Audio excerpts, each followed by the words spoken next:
এক, দুই, তিন, চার, পাঁচ। এই যে আন্টি, 5,000 টাকা আপনার মেয়েকে দিচ্ছি আমি। না না বাবা, আমার হাতে দিতে হবে না, আমার মেয়ের হাতে দাও। আচ্ছা আচ্ছা, ঠিক আছে। বাবা, আসলে মেয়ে দেখতে আসলে না স্বর্ণের জিনিস দিতে হয়। ইয়ে মানে আন্টি, আমি তো স্বর্ণের জিনিস নিয়ে আসিনি আপনার মেয়েকে দেখতে আসার সময়। না না বাবা, ওই তোমার হাতে যে আংটিটা আছে ওটা দিলেই হবে, ওটাই দিয়ে দাও। ও আচ্ছা আচ্ছা আন্টি, আমি তো ভুলেই গেছি যে আমার হাতে স্বর্ণের আংটি আছে। আন্টি, এটা তো আসলে আমার আঙ্গুল থেকে বের হচ্ছে না। আর এটা কোনো বিষয়, আমি আছি না, দেখে আমাকে দাও। এ এই তো খুলে গেছে, দেখি মা, হাতটা দে তো। বাহ, দেখেছো বাবা, আমার মেয়েকে কত সুন্দর মানিয়েছে। আচ্ছা ঠিক আছে আন্টি, আজকে আসি তাহলে, পরে আপনার সাথে ফোনে কথা হবে। দাঁড়াও বাবা, বলছিলাম কি, মেয়ে দেখতে আসলে টাকা ফেরত নিতে নেই, অমঙ্গল হয়, টাকাটা দিয়ে দাও। ইয়ে মানে আন্টি। আরে ইয়ে মানে কি আছে, পাত্রী দেখতে আসলে কিপটামি করতে নেই, দাও দাও টাকা দাও। নাও মা। আরে বাবা, তুমি কিপটামি করছো কেন বলো, আমার মেয়ের যা কিছু আছে সবই তো তোমার। আমি বুড়ো মানুষ, বাঁচবই বা কয়দিন বলো, আমার সবকিছু তো তোমারই। আচ্ছা বাবা, তুমি এখন যাও, আমি তোমার সাথে ফোনে কথা বলবো। ঠিক আছে আন্টি, আজকে আসি তাহলে, আর আপনি কিন্তু অবশ্যই আমাকে ফোন দিবেন। আচ্ছা বাবা, ঠিক যাও। আছে, আসসালামু আলাইকুম। ওয়ালাইকুম আসসালাম। টাকা দে, টাকা দে, কি করবি? আর দেখি, এই আংটি তো লাগে না, বড় হয়। এবার যা রুমে যা, আমার হাতে সুন্দর মানিয়েছে। মা, তুমি সবসময় এমন করো। কি করব, যা এখান থেকে। আহ, টাকার গন্ধ, আমি পাগল হয়ে যাব। আপু, তুমি এ কি শুরু করছো বলো তো? এই ছোট বাচ্চা মেয়েটাকে দিয়ে সব করাচ্ছো, আবার আমাকে দিয়ে তো এরকম ব্যবসা করিয়ে করিয়ে অনেক টাকা ইনকাম করেছো, সেই টাকা দিয়ে বাড়ি গাড়ি সবকিছু করেছো। এখন আর ওর জীবনটা কেন নষ্ট করতেছো বলো তো?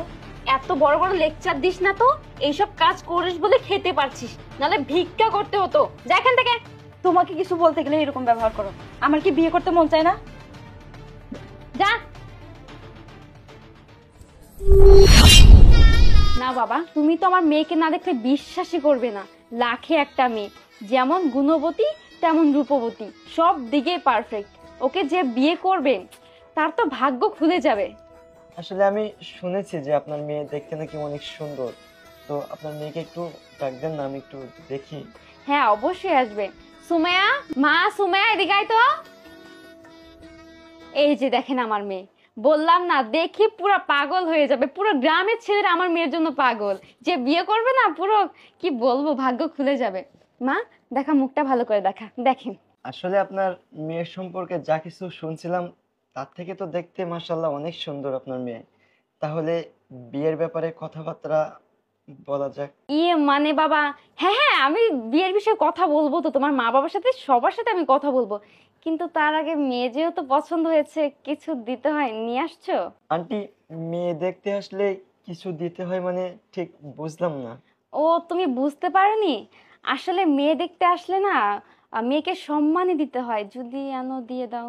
ও আচ্ছা আচ্ছা, এক মিনিট। আসলে আন্টি, আমার তো কোনো এক্সপিরিয়েন্স নেই, যে আমি তো এর আগে কখনো মেয়ে দেখিনি, এর জন্য আর কি আমার ভুলটা হয়েছে। আচ্ছা আন্টি, এই যে পুরাটাই রেখে দিন। আচ্ছা, মাত্র 5,000? বাবা তুমি জানো আমার মেয়েকে দেখার জন্য কত বড় বড় ফ্যামিলি থেকে লোকজন আসে, তাদেরকে আমি আমার মেয়েকে দেখাই না, আর তুমি মাত্র।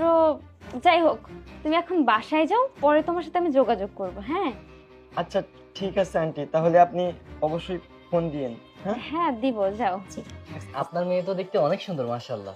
দেখো আমার মেয়ে পছন্দ হয় কিনা। আরে আপনার মেয়েকে তো আমার অনেক পছন্দ হয়েছে, আপনি চাইলে আজকেই বিয়ে করে নিয়ে চলে যাবেন। না, আমার মেয়েকে যেহেতু পছন্দ হয়েছে, সালামি। ও হ্যাঁ, সম্মানই তাই না? এই নেন।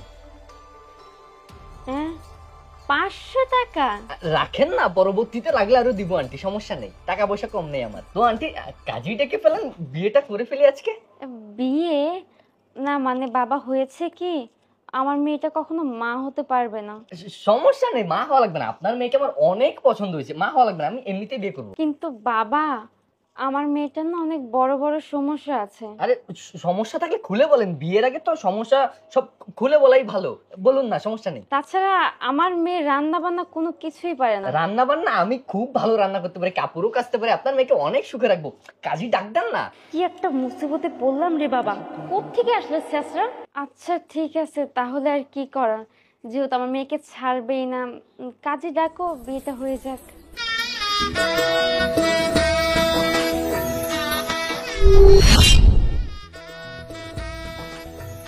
আরে এই মেয়ে, কে তুমি? আর তুমি আমার বাসর ঘরে কি করছো? এই মেয়ে, কথা বলছো না কেন? এই, আরে আমি তো তোমার জামাই। আজকে তোমার আর আমার বাসর ঘর, তুমি জামার পোশাক পরে থাকবে আর তুমি মেয়েদের মতো সেজেগুজে, কি অবস্থা তোমার? আরে ধুর পাগল, আমি তো এরকমই। আর তোমাকে বিয়ে করেছি তো বাসর করার জন্য না, কালকে তুমি আর আমি বাজারে গিয়ে কালেকশন করবো। হ্যাঁ না হ্যাঁ। আল্লাহ গো, আমার কত বড় সর্বনাশ হইলো। আমার মা টাকার লোভ করতে করতে আমার এই কাল লাগে বিয়ে দিল। এর জন্যই বলে মা বাবার কর্মের ফল সন্তানরাই ভোগ করে। আমার কি হলো গো মা? আল্লাহ, এটা কি হয়ে গেল? আমার এত সুন্দর বউটা অজ্ঞান হয়ে গেল। বউ, আল্লাহ গো, আমি আমার মায়ের জীবনটা নষ্ট করে দিলাম।